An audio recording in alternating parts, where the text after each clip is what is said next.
রাসূল সাল্লাল্লাহু আলাইহি ওয়াসাল্লাম ঘুমোতে যাওয়ার আগে লম্বা একটা দোয়া পড়তেন, খুব চমৎকার। যে দোয়াতে তিনি বলতেন যে আল্লাহ, আমি নিজেকে সঁপে দিলাম, আমার পিঠকে আপনার কাছে আমানত রাখলাম, জামানত রাখলাম, হ্যাঁ, আপনার কাছে আশ্রয় রাখলাম।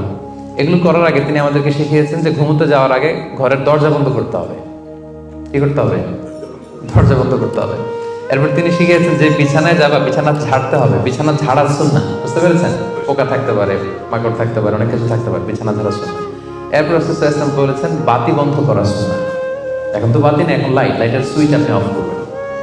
তাহলে আগে আপনি দরজা জানালা বন্ধ করলেন, বিছানা ঝাড়লেন, এরপর বাতি বন্ধ করবেন, এরপরে তাওয়াক্কুলে যাবেন। এরপর উনি শুয়ে তাওয়াক্কুল করে কি পড়তেন দেখেন, তিনি পড়তেন আল্লাহুম্মা ইন্নী আসলামতু ওয়াজহি ইলাইক ওয়া ফাওয়াদতু আমরি ইলাইক ওয়া আলজা'তু যহরি ইলাইক রাগবাতান ওয়া রাহবাতান ইলাইক লা মালজা ওয়া লা মানজা ইল্লা ইলাইক আল্লাহুম্মা আমানতু বিকিতাবিকাল্লাযী আনসালতা ওয়া নাবিয়্যিকাল্লাযী আরসালতা। কত সুন্দর দোয়া যে হে আল্লাহ, আমি আমার চেহারাটা এখন আপনার দিকে ফেরালাম। আমি আমার নিজেকে, যেহেতু এখন আমি মরতে যাচ্ছি, ঘুম মানে কাইন্ড অফ ডেথ না, মৃত্যুর মতো, আমি তো মরতে যাচ্ছি, তো মরার আগে আমি নিজেকে আগে ইমানের সাথে আপনার কাছে সঁপে দিলাম।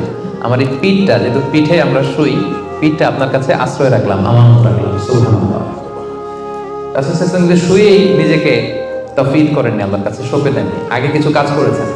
দরজা জানালা বন্ধ করে, বিছানা ছেড়ে, লাইট অফ করে, তারপরে তিনি বলতেন আল্লাহ, আমি নিজেকে আপনার কাছে সঁপে দিয়ে আমি তাওয়াক্কুল করলাম। এবার তাওয়াক্কুলের ব্যাপারটা বুঝতে পেরেছেন না, যে আগে কাজ করতে হয় পরে তাওয়াক্কুল। তাওয়াক্কুলের সবচাইতে চমৎকার ডেফিনিশন দিয়েছেন ইসলামের দ্বিতীয় খলিফা সাইয়েদনা ওমর ফারুক রাদিয়াল্লাহু তাআলা আনহু। উনি একবার ইয়ামান থেকে আসা কিছু লোকদের সাথে সাক্ষাৎ করলেন মসজিদে নববীতে। জোহরের সালাত শেষে উনি দেখলেন যে সবাই যার যার কাজে চলে যায়, কিন্তু ইয়ামানে কিছু লোক গোল হয়ে বসে শুধু তাসবিহ পড়ে। আসরের নামাজের পরে উনি খেয়াল করে দেখলেন সবাই নামাজ শেষে চলে যায়, এরা যায় না, এরা বসে তাসবিহ পড়ে আর জিকির করে। মাগরিবের সালাত শেষেও একই ঘটনা, তিনি দেখলেন যে সবাই চলে যায়, এরা যায় না। ওমর ফারুক রাদিয়াল্লাহু তাআলা একটু কিউরিওসিটি, আউট অফ কিউরিওসিটি উনি গেলেন তাদের কাছে, যে বললেন মান আনতুম, তোমরা কারা? তারা উত্তরে বলল নাহনু আল মুতাওয়াক্কিলুন, আমরা আল্লাহর উপর তাওয়াক্কুলকারী। তারা কি বলল? আল্লাহর উপর তাওয়াক্কুলকারী। ওমর ফারুক বললেন এই যে আল্লাহর উপর তাওয়াক্কুল করে যে বসে আছো, তোমরা খাও কোত্থেকে? ফুড আসে কোত্থেকে? তো এরা বললো আমাদের জিকির আজকার তাসবিহ বুজুর্গি দেখে আশেপাশের লোকজন খাবার দিয়ে যায়, ওটা খাই।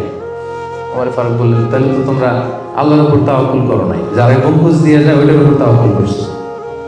ইন্নামাল মুতাওয়াক্কিলুল্লাযী ইউলকি হাব্বাতান ফিল আরদি সুম্মা ইয়াতাওয়াক্কালু আলাল্লাহ। আসল তাওয়াক্কুলকারী তো সে যে জমিনে যে আগে বীজ রোপণ করবে, তারপরে ফসলের জন্য আল্লাহর উপর তাওয়াক্কুল করবে। এখন আপনি ফসল খেতে যে বসে মাথার মধ্যে হাত দিয়ে তাওয়াক্কুল করে বসে আছেন, মাটির ভেতর থেকে ধান উঠবে নাকি? গম উঠবে? ডাল চাল কিছু পাওয়া যাবে? যাবে না। তার মানে মাঠের মধ্যে যে বসে আল্লাহ ভরসা করলেই এখান থেকে ফসল আসবে না।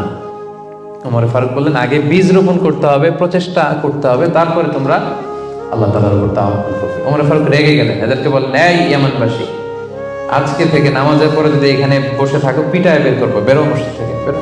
নামাজের সময় নামাজে আসবে, এরপরে কাজে চলে যাবো। সুবহানাল্লাহ। কত ব্যালেন্সড আমাদের ইসলাম।